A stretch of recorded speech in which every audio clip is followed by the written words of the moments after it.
So this is more of an in-depth look of the Avatar Aang deck. We've got Avatar Aang. He's got Flying, Firebending 2. And whenever you Waterbend, Earthbend, Firebend, or Airbend, you draw a card.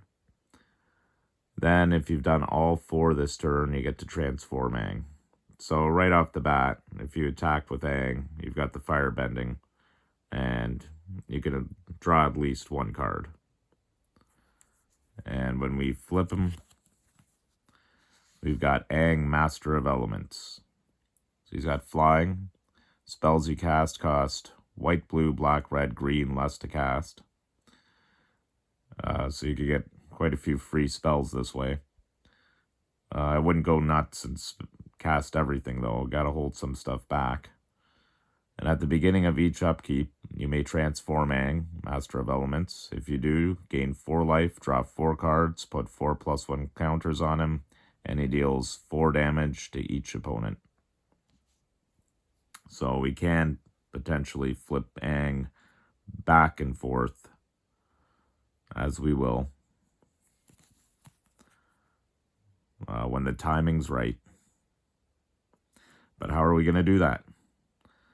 I know there's a card in people using the werewolf transformation decks where we can do that. But we're going to do that, or we're not going to put that card in here because I have it in my werewolf deck. And we're going to work on doing all 4 of these: Waterbend, Earthbend, Firebend, Airbend, to transform Aang back and forth. So we have not a lot of firebending in here. Maybe if you don't want to attack with Aang, you can firebend with something else, but Aang has built-in firebending, so we didn't put a whole lot in here. The Fire Nation Palace here, if we pay 1 in a red and tap it, target creature you control gains firebending 4 till end of turn. We've got Fire Lord Zuko. He's got Firebending X, where X is Fire Lord Zuko's power. Whenever you cast a spell from exile, and whenever a permanent you control enters from exile, you put a +1/+1 counter on each creature you control. We got Mei and Zuko, Firebending 3. You may cast ally spells and artifact spells as though they had flash. In this deck, there's not a lot of artifacts, but just about everybody we have is an ally. We've got Uncle Iroh. He's got Firebending 1, and lesson spells you cast cost 1 less to cast, so a little discount for some of our lessons. And Uncle Iroh's cool. And we've got Iroh, Grand Lotus. So he's got Firebending 2, but the big thing is, during your turn, each non-lesson instant or sorcery card in your graveyard has flashback. So we will be casting spells with waterbending, earthbending, airbending. But to get double value out of that, so we could cast them later as well, so we could keep flipping things over, this card is nice to have, so we can give them all flashback. The flashback cost is equal to the card's mana cost, and during your turn, each lesson card in your graveyard has flashback 1. So now let's take a look at some of the waterbending we've got. We've got a waterbending lesson. We get to draw 3 cards, discard a card, unless we waterbend 2. We have the Secret of Bloodbending. It costs 4 blue. As an additional cost to cast the spell, you may waterbend 10. You control target opponent during their next combat phase, and if the spell's additional cost was paid, you control that player during their next turn instead. Then you exile it. Those are kind of one-offs unless you flash them back. We've got Aang's Iceberg. Flash, when this enchantment enters, exile up to 1 target non-land permanent until this enchantment leaves the battlefield. Then we can waterbend 3, sack it, and scry 2. So this is a nice, you could get rid of an opponent's creature, but this is a great way to protect probably Aang or whatever other creature you want to protect, and then you get to waterbend. We got Katara, Seeking Revenge. As an additional cost to cast the spell, you may waterbend 2. When Katara enters, we get to draw a card, then discard a card unless her additional cost was paid. Then she gets +1/+1 for each lesson card in your grave. We've got the Giant Koi. We can waterbend 3, and this creature can't be blocked. Most important thing is waterbending. We've got the North Pole Patrol. We can untap another target permanent you control. Or we could waterbend 3 and tap it to tap target creature an opponent controls. We've got Katara, Bending Prodigy. At the beginning of your end step, if Katara is tapped, put a +1 counter on her. And if we waterbend 6, we get to draw a card. We've got Katara, Water Tribe's Hope. She's got Vigilance. When she enters, create a 1/1 ally creature token. We can waterbend X, so creatures you control have base power and toughness of XX till end of turn. X can't be 0. We've also got Waterbender's Ascension. Whenever a creature you control deals combat damage to a player, put a quest counter on this enchantment. Then if it has 4 or more, you get to draw a card. And we can waterbend 4, so target creature can't be blocked this turn. And we've got Aang, Swift Savior. He's got Flash. When Aang enters, airbend up to 1 other target creature or spell. So we can airbend with this one too. And when he's in, you can waterbend up to 8 and transform Aang. So the airbending thing, I think it's a great way to protect as well, but because of the Flash. We got Aang and La, Ocean's Fury. Reach and trample. And whenever Aang and La attack, put a +1/+1 counter on each tapped creature you control. So, very nice to boost your creatures as well. So after our water bending, we've got earth bending. So we got earth bending lesson. We can earth bend 4. We've got earth shape. So we can earth bend 3, and then each creature you control with power less than or equal to that land's power gains hexproof and indestructible till end of turn. A great way to protect your things, or just cast it for the earth bend. You gain hexproof till end of turn. We've got Earthbender Ascension. When it enters, Earthbend 2. Then search your library for a basic land, put it onto the battlefield tapped. We've got Landfall. Whenever a land you control enters, put a quest counter on this enchantment. When you do it, if it has 4 or more quest counters on it, put a +1/+1 counter on target creature you control, and it gains trample till end of turn. We've got Badger Mole Cub. When it enters, Earthbend 1. Whenever you tap a creature for mana, add a green. We've got Badger Mole. When this creature enters, Earthbend 2, and creatures you control with +1 counters on them have trample. We've got Ba Sing Se, so if you pay 2 and a green and tap it, you can Earthbend 2. We've got Toph, the first Metal Bender. Non-token artifacts you control are lands in addition to their other types. At the beginning of your end step, you get to Earthbend 2. We got Toph, Hard-Headed Teacher. When Toph enters, you can discard a card. If you do, return target instant or sorcery card from your grave to your hand. And whenever you cast a spell, Earthbend 1. If that spell is a lesson, put an additional +1 counter on that land. So this one's nice because if you're casting a spell for the water bending or the air bending, you also get to Earthbend. We've got Avatar Kyoshi, Earthbender. During your turn, she has Hexproof. At the beginning of combat on your turn, Earthbend 8, and then untap that land.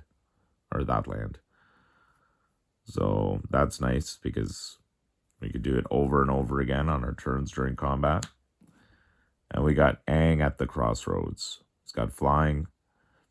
When he enters, look at the top 5 cards of your library. You could put a creature card with a mana value 4 or less from among them onto the battlefield. Put the rest at the bottom of your library. Whenever another creature you control leaves the battlefield, transform Aang at the beginning of the next upkeep. And this is kind of a weaker version of Kyoshi, but land creatures you control have vigilance, and at the beginning of combat on your turn, earthbend 2. So every combat, every turn, you know you're going to be earthbending. And lastly, we've got airbending. So we've got Airbender's Reversal. We get to choose one, destroy target attacking creature, or airbend target creature you control. We've got an airbending lesson, airbend target non-land permanent, and then we get to draw a card. We've got a whirlwind technique, a little pricey, but target player draws 2 cards, then discards a card, and we get to airbend up to 2 target creatures. We've got Avatar's Wrath. This is more like a soft board wipe, though. We get to choose up to 1 target creature, then airbend all other creatures. Until your next turn, your opponents can't cast spells from anywhere other than their hands. Then we exile Avatar's Wrath. We've got Airbender Ascension. When this enchantment enters, airbend up to 1 target creature. Whenever a creature you control enters, put a quest counter on this enchantment. And at the beginning of your end step, if this enchantment has 4 more quest counters, exile up to 1 target creature you control, then return it to the battlefield under its owner's control. We've also got Aang, the Last Airbender. It's got flying. When Aang enters, airbend up to 1 target non-land permanent. Also, if you cast a lesson spell, you gain lifelink. More for the airbending. We've got Appa, Steadfast Guardian. It's got flash. It's a great way to protect things, but if you just want to use them for the airbending too, that's cool. He's got flying, and when Appa enters, airbend any number of other target non-land permanents you control. Whenever you cast a spell from exile, create a 1/1 white ally creature token. Allies are nice, because, again, almost everybody in here is an ally anyway. And we got Appa, Loyal Sky Bison. One of the only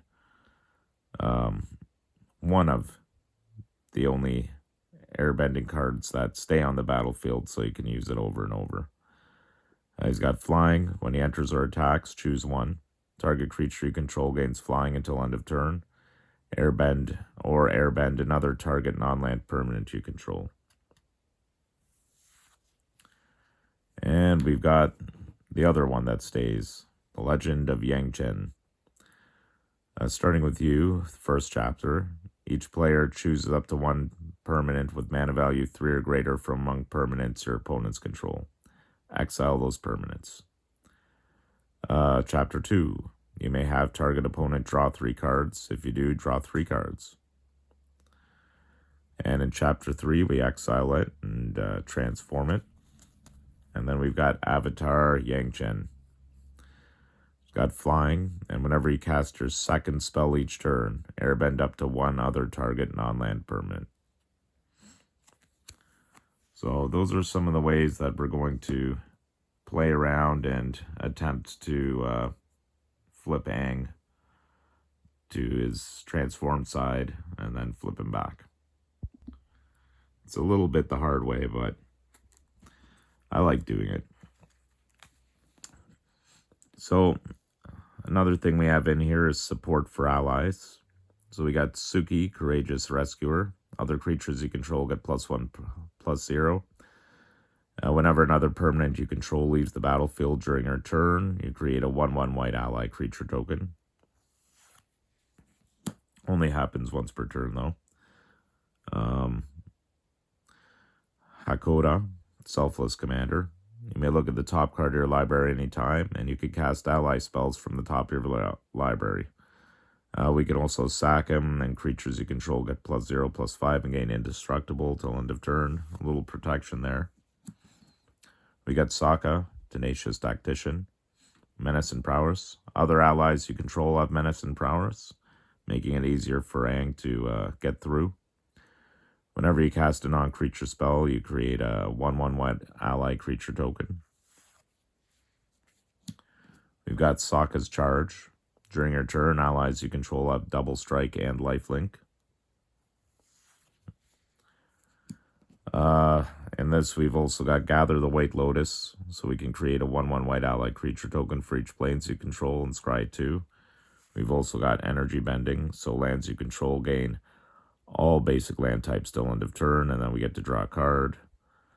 So we could get more value out of the Gather the White Lotus. We've got Momo, Playful Pet. So when Momo leaves the battlefield, we get to choose one. He's got Flying and Vigilance. We get to create a food token, or we get to put a +1 counter on target creature we control, or we get to scry 2. More likely going for the +1 counter, maybe scrying. We got That's Rough, Buddy, because that's funny. And we're going to put a +1 counter on target creature, and then put 2 +1 counters on that creature instead if a creature left the battlefield under your control this turn. Then we get to draw a card. We got Wartime Protesters, really nice in an ally deck like this one. They've got haste, and whenever another ally you control enters, put a +1 counter on that creature, and it gains haste until end of turn. We've got Tale of Katara and Toph. So creatures you control have, whenever this creature becomes tapped for the first time during each of your turns, put a +1 counter on it. That's really nice for the water bending as well. Or even tapping your earthbent lands for mana. You get those counters.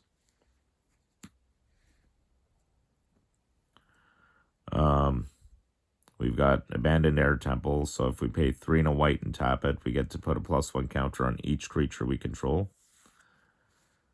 And we've got Katara the Fearless. If a triggered ability of an ally you control triggers, that ability triggers an additional time. Works great with Aang. Works great with, well, all your allies. Double the value. Few other things we have in here are, we've got Momo, Friendly Flyer.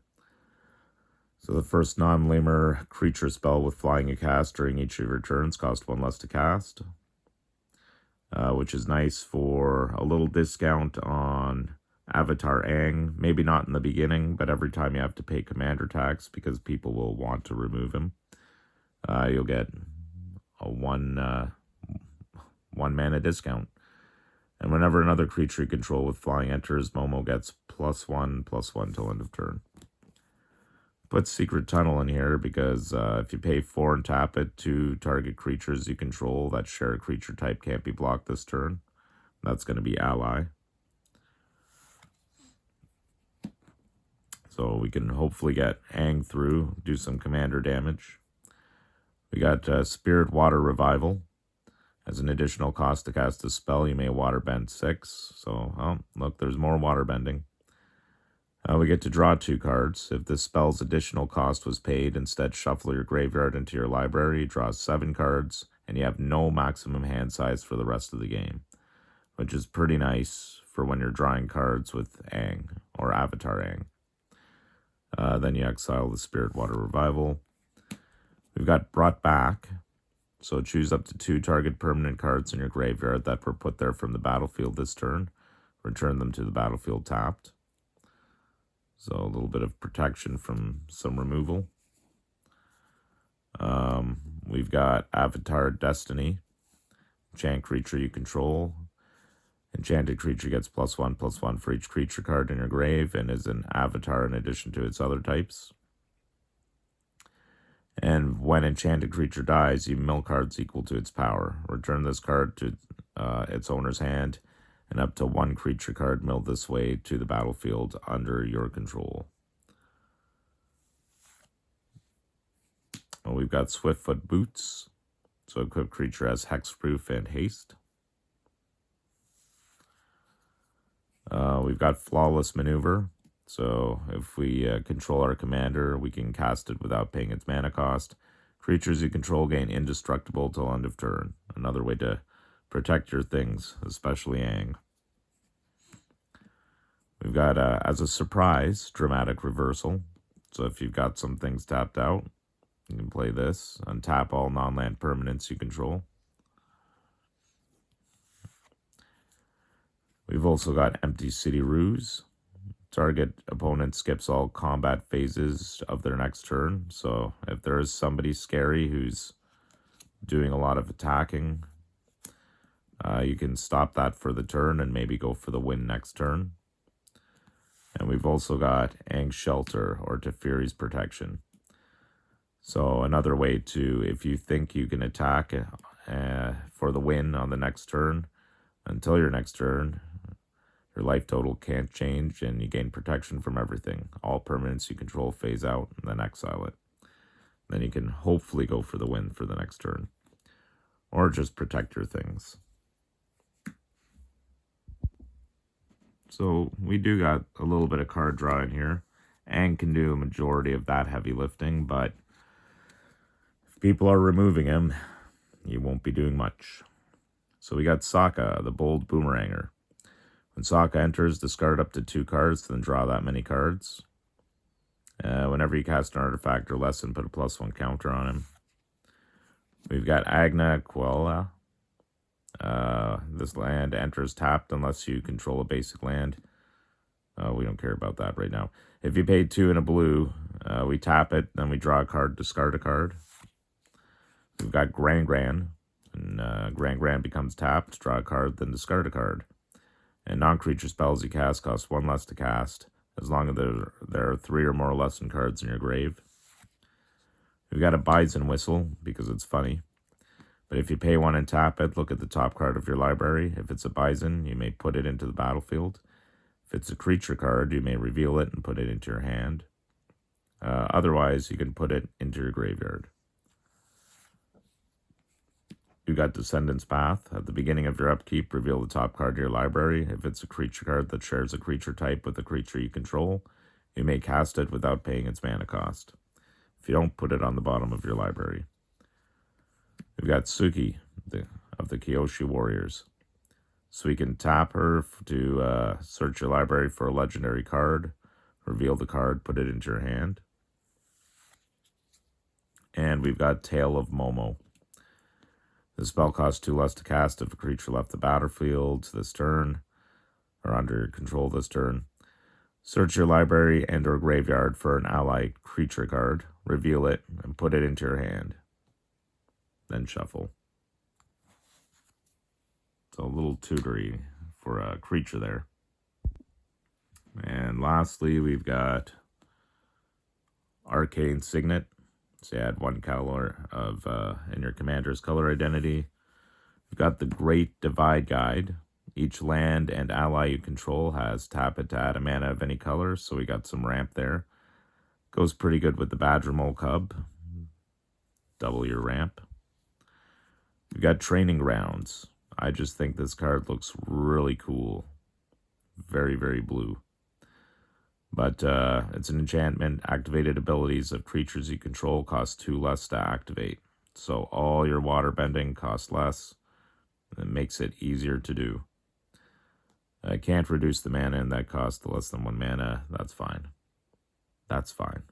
As long as you reduce it. Thank you. So we got Momo, Rambunctious Rascal. It's got flying, and when it enters, he deals 4 damage to target tap creature an opponent controls, so potentially a little removal.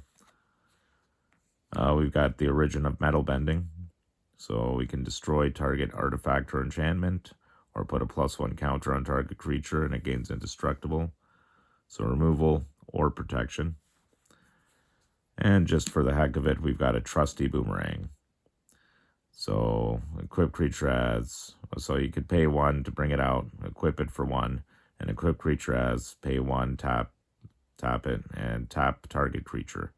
And then we get to return the boomerang to our hand. It's just a fun little card. It goes great with the sagas. But that that's it for the Avatar Aang deck. So I hope you enjoyed it. I hope some of it gave some ideas for a deck. And thanks for watching.